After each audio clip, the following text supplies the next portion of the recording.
যেখানে সেনাবাহিনী ক্ষমতা দখল করতে চায়, ক্ষমতা আবার দখল করতে চায়, ক্ষমতায় থাকতে চায়, সেখানে সেনাবাহিনী প্রধান বলছে আমরা একটা গণতান্ত্রিক দেশ চাই, আমরা জনগণের নির্বাচিত সরকার দেখতে চাই, এবং বলছে দেশ পরিচালনা করবে নির্বাচিত সরকার, রাজনীতিবিদরা দেশ পরিচালনা করবে। বিশ্বের কোনো সেনাবাহিনী প্রধান বলেছে এই কথা? তাহলে আজকে উনি তো আমাদেরকে নিশ্চিত করছে বাংলাদেশ আর কোনোদিন সেনাবাহিনী আসবে না, আসা উচিত না। বাংলাদেশ চলবে রাজনীতিবিদদের নেতৃত্বে, বাংলাদেশ চলবে গণতান্ত্রিকভাবে, সেনাবাহিনীর কোনো ভূমিকা নাই। এই কথাটা তিনি বলছে। এটা তো সমস্ত জাতিকে ভালোভাবে নিয়েছে যে সেনাবাহিনীর থেকে এটা আসছে। আর যারা গণতন্ত্রের কথা বলছে তারা গণতন্ত্রের দিকে যেতে চাচ্ছে না, তারা নির্বাচনের দিকে যেতে চাচ্ছে না। তারা কি চাচ্ছে? আমরা তো 7 বছর আগে থেকে সংস্কারের কথা বলছি, তখন কারো মুখে সংস্কারের কথা শুনি না। বেগম খালেদা জিয়ার ভিশন 2030, ও কি বলেছেন? উনি প্রধানমন্ত্রী 2 টার্মের বেশি থাকতে পারবেন, এটা বেগম খালেদা জিয়ার ভিশন 2030।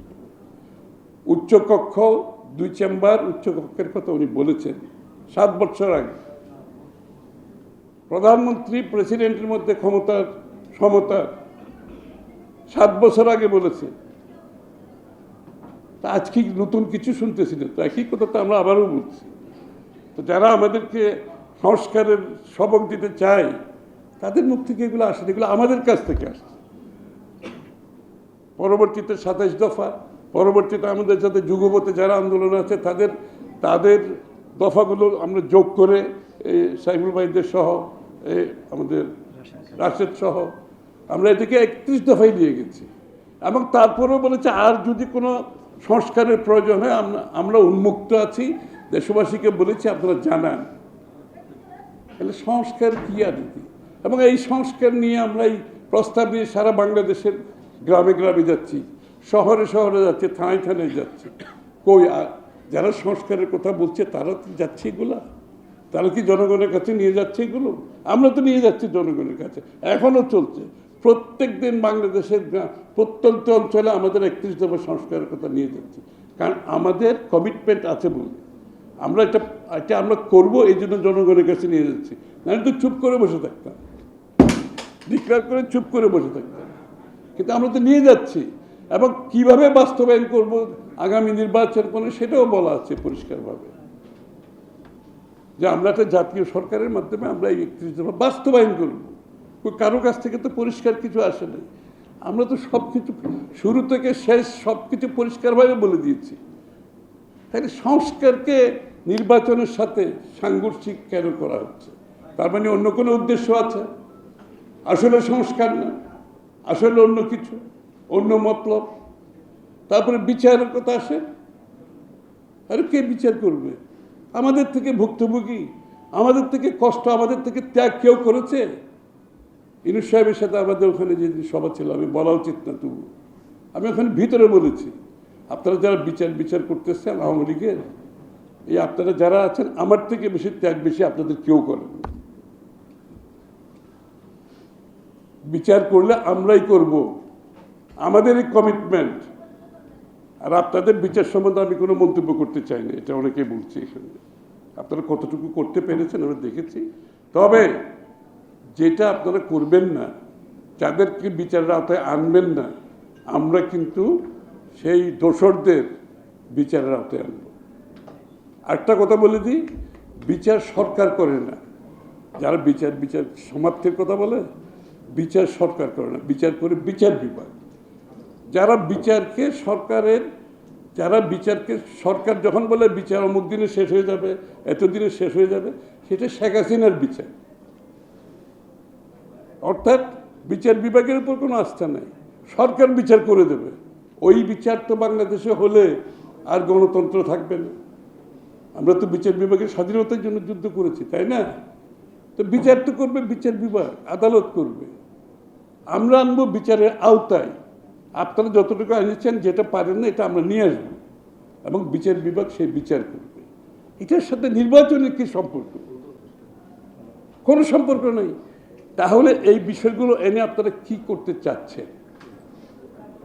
আরও দীর্ঘায়িত করে, আরও দেশকে অনিশ্চয়তার দিকে ঠেলে দিয়ে, আরও বেশি দিন অনির্বাচিত সরকার, যেই অনির্বাচিত সরকারের বিরুদ্ধে 16 বছর লড়াই করলাম, আরও অনির্বাচিত সরকারের অধীনে দেশ চলবে?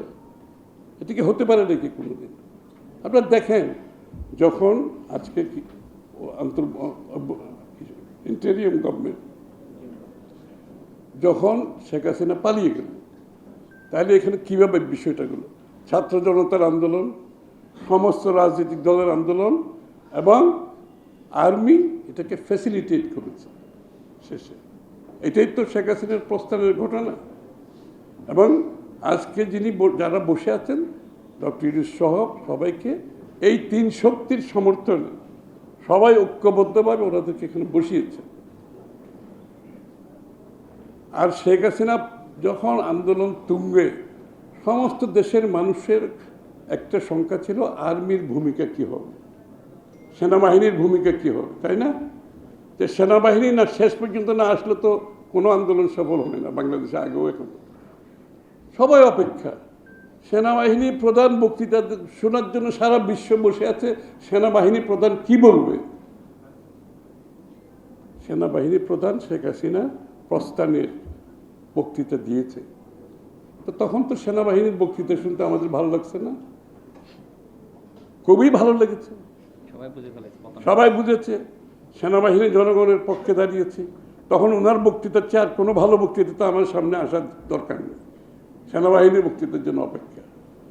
তো এই সেনাবাহিনী যারা এটা করেছে, যারা আমরা সবাই মিলে সকলের সমর্থনে আজকে ইউনূস সাহেব বসে আছেন ওখানে, তাহলে আজকে সেনাবাহিনী যদি গণতন্ত্রের কথা বলে, নির্বাচনের কথা বলে, এর থেকে স্বাগত জানানোর আর কিছু নাই আমাদের। আমি বিশ্বের কোনো সেনাবাহিনী প্রধানকে এই কথা বলতে শুনিনি। কোনো সেনাবাহিনী, যেখানে সেনাবাহিনী ক্ষমতা দখল করতে চায়, ক্ষমতা আবার দখল করতে চায়, ক্ষমতায় থাকতে চায়, সেখানে সেনাবাহিনী প্রধান বলছে আমরা একটা গণতান্ত্রিক দেশ চাই, আমরা জনগণের নির্বাচিত সরকার দেখতে চাই, এবং বলছে দেশ পরিচালনা করবে নির্বাচিত সরকার, রাজনীতিবিদরা দেশ পরিচালনা করবে। বিশ্বের কোনো সেনাবাহিনী প্রধান বলেছে এই কথা? তাহলে আজকে উনি তো আমাদেরকে নিশ্চিত করছে বাংলাদেশ আর কোনোদিন সেনাবাহিনী আসবে না, আসা উচিত না। বাংলাদেশ চলবে রাজনীতিবিদদের নেতৃত্বে, বাংলাদেশ চলবে গণতান্ত্রিকভাবে, সেনাবাহিনীর কোনো ভূমিকা নাই। এই কথাটা তিনি বলছে। এটা তো সমস্ত জাতিকে ভালোভাবে নিয়েছে যে সেনাবাহিনীর থেকে এটা আসছে। আর যারা গণতন্ত্রের কথা বলছে তারা গণতন্ত্রের দিকে যেতে চাচ্ছে না, তারা নির্বাচনের দিকে যেতে চাচ্ছে না। তারা কি চাচ্ছে? ওই শেখ হাসিনা যে দোহাই দিয়ে ক্ষমতা অব্যাহত রেখেছে, একই তো। এখানে তো কোনো ব্যবধান আমরা দেখতে। তাহলে আমরা এখনো এই সরকারকে সমর্থন করছি, কারণ আমাদের সকলের সমর্থনে কিন্তু এই সরকারটা বসেছে। আমি বলছি তো, সমস্ত ছাত্র জনতা, সমস্ত রাজনৈতিক দল, সেনাবাহিনী, আমরা সবাই স্বাগত জানিয়ে এদিকে বলেছি। এবং আজকে যদি আপনি চিন্তা করেন, যারা সেদিন এই সরকারকে বসিয়েছে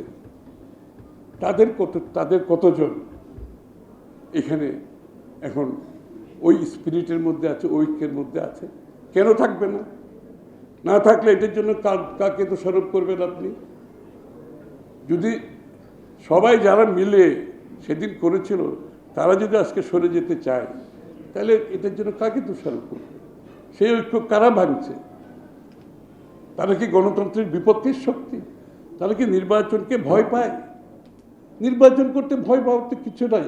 আপনি গণতন্ত্রের কথা বলবেন, জনগণের কথা বলবেন, আবার নির্বাচনকে ভয় পাবেন, নির্বাচনে যাবেন না, বিভিন্ন দোহাই দিয়ে আমি কবে জনপ্রিয় হয়ে উঠব, আমাদের কখন সুযোগ হবে, জনগণ আমাদেরকে কখন নির্বাচিত করতে পারে, এটার উপর তো গণতন্ত্র চলে যায়।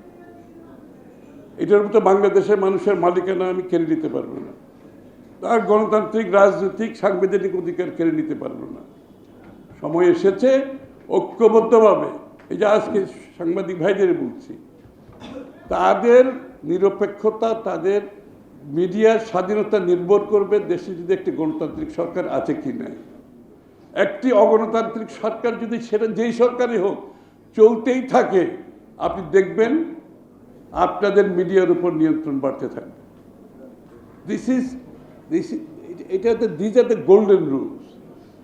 আপনি অগণতান্ত্রিক সরকার যতদিন বাড়বে মিডিয়ার উপর চাপ বাড়তে থাকবে, কারণ জনগণের সমর্থন তারা যারা থাকতে চায় তারা সকলকে নিয়ন্ত্রণ করতে চায়, যেটা শেখ হাসিনা করেছিল আর কি। সুতরাং খুব সহজ ব্যাপার। আমরা ঐক্যবদ্ধভাবে আজকে আমরা এখানে যারা আছি আমরা সবাই ঐক্যবদ্ধ গণতন্ত্রের জন্য, আমরা সবাই নির্বাচন চাই। সুতরাং এটা রোডম্যাপ দিলে দেশ গণতান্ত্রিক মোডের মধ্যে ঢুকবে। দেশ গণতান্ত্রিক মোডে ঢুকতে পারছে না, বিচ্ছিন্নভাবে সব কিছু হচ্ছে, অস্থিরতা হচ্ছে।